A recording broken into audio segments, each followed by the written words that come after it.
Now, what is misogyny? Misogyny is a container word, is what it is. You can put any meaning into that word that you want to.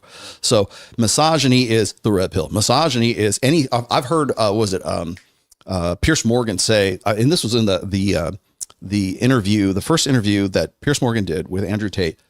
And he even asked him this. He said, what do you think misogyny is to Pierce Morgan? He says, anything against women. Like that, literally, it's almost like, believe all women. It's almost like a hashtag, right? It's anything that's against women. I'm like, so women are above reproach? I mean, you can't criticize women whatsoever, because if you do criticize women, that's misogyny. Anything that is, goes kind of against the gynocentric social order, that automatically becomes misogyny. But the thing is like, I was just just recently, but myself and like Aaron Clary and some of these other guys, we've been the subject of I'm going to say an NGO or a group that is trying to essentially like redirect our traffic right now. It's a group called Diverting Hate. It's an NGO. It's a non-governmental organization. It's a part of the McCain Institute, which is out of Arizona State University, and it is funded by DHS tax dollars. So the Department of Homeland Security is behind this, and they are basically gave them about $700,000 to find some way to sort of limit the incel menace, right? Because now incels, according to the DHS, are terrorist organization. They're a homegrown terrorist organization that has the potential to become radicalized, so they can do like homegrown attacks. So God knows how they come to that.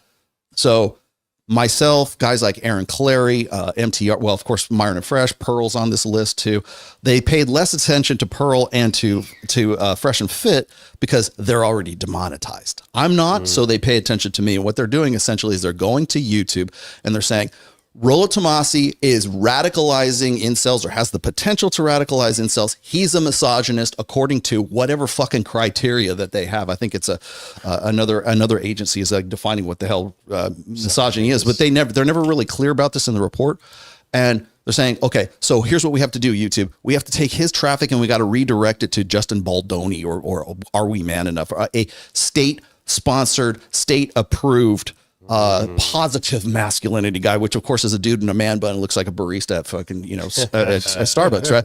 And so so we want to redirect Rollo's traffic over there. And this is, by the way, this is all proven. I've got this, the report just came out in April. So it's myself, and they give us ratings, right? I think I've got an 89 rating, and like Cappy's got like a 75. Male supremacy rating. Yeah, male supremacy rating. It's like your Madden rating. Yeah. So when you say what is misogyny, it's like, that's why I say it's a loaded question, because it's a container word. You can be anything you want, and it becomes dangerous when you put it into situations like that. So now I'm on an NGO watch list because they're afraid that my material that saves men's lives is actually radicalizing incels. And really all it is there is no boogeyman. No one gets paid, right? So incels are a very convenient, easy to hate boogeyman right now, especially in an election year, that they're literally taking tax dollars to fund this shit so that they can redirect my traffic. My subs on my YouTube channel have basically come to they're flatlined right now. And then, like I said, Aaron Clary from Cappy's on that list, and some other people are on that list as well.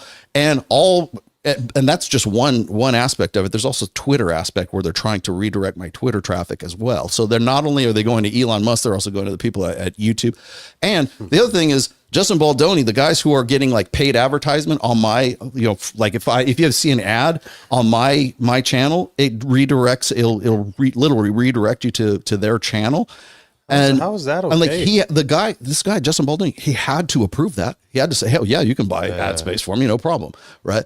So not only is he complicit in this, but you've also got the state, you've also got the NGOs complicit in it. And again, the reason why I'm sort of contextualizing this in terms of misogyny is that doesn't happen unless misogyny is something that is ambiguous enough that they can just put whatever fucking meaning into it that they want. It's so funny because this what's the name? Baldoni, what's his name? Justin Baldoni. Justin Baldoni. Well, I'm just like, I just don't understand. If I'm a man and I'm having trouble with women, why I would listen to like a male model actor give me, like, tell me to become It's more new age vulnerable. woo woo, It's like insane to me. Like, I just don't understand. Like, why would you do? It's like Shaquille O'Neal telling you how to be taller. It's just just get taller, bro. be taller, bro. Like, I just don't understand, bro. Like it's so crazy. Like Paris Hilton. Why can't you just be born rich like me? What's wrong with you, loser? And it's always, whenever I hear these guys talk about, like, just get it more in touch with your feelings and become way more vulnerable, it's always outrageously good-looking men who do nothing and have success with women who are teaching this. And by the way, like, listen, I've had some success, but I'm going to tell you, I went through a period of my time in my 20s where I would do exactly what women said, and I found out that it never fucking worked. Good in the and you have to go through that. You have to go through that period. You have to understand those things. But what I just said, because we all nodded our head yes when I said that. You listen to what women say exactly. You take them verbatim, and then it ends up hurting you. The fact that we all know that to be true and express it, and there's no other reality. It is true. When we say that, some people take that as misogyny. No, of course, you need to take women literally at their word whenever. Yeah, but their word changed. It was 12 hours ago. She was this, and now she's this. Like, I don't understand. How am I supposed to take that? That doesn't make any sense to me. But she said she would never fuck a guy on the first date, but then she fucked that guy on the first date. But I don't understand. But she said, wait a second, I'm supposed to. Yeah, but just questioning that means you're exactly by questioning just that having idea. the question. Dude, let me tell you something. You talking about believe all women, dude. I got homies I grew up with 20 years ago. I don't believe. I got motherfuckers. I got cousins I don't fucking believe. I'm supposed to believe all women. Like, you, and the other thing is, like, hit this. When you look at the Lindsey Hill situation with Trevor Bauer, do you remember this situation? He played for the Dodgers, and this woman, like, got him suspended for 300 games because she claimed sexual assault. The videos came out, testimony, totally innocent. Exonerated. Totally exonerated. And then the other situation was, like, literally he should sue the MLB for what happened to him. And then the other one was the situation with Amber Heard and Johnny Depp. And it turns out totally fabricated. He never hit her. She didn't even admit it at the end. Everything just totally thrown out. When you see situations like that, why am I the one who's upset? Who should be upset about women doing that? Who should really be upset? Yeah, women. Women. If you are a proponent of believe all women, you should be more mad at Lindsey Hill and Amber Heard. Why am I carrying this torch? Why aren't you carrying this torch? How does that make any sense? You are doing your whole idea a disservice. Shit like that makes me mad because I know there are women who are subject to domestic abuse and they can't get the help they need because of women like doing shit like this, making more men not believe any women because you did this. That's the part that's just so crazy to me. It's like, well, but I'm not the one who should be carrying this torch. Women should be carrying this torch. Ladies, stop lying.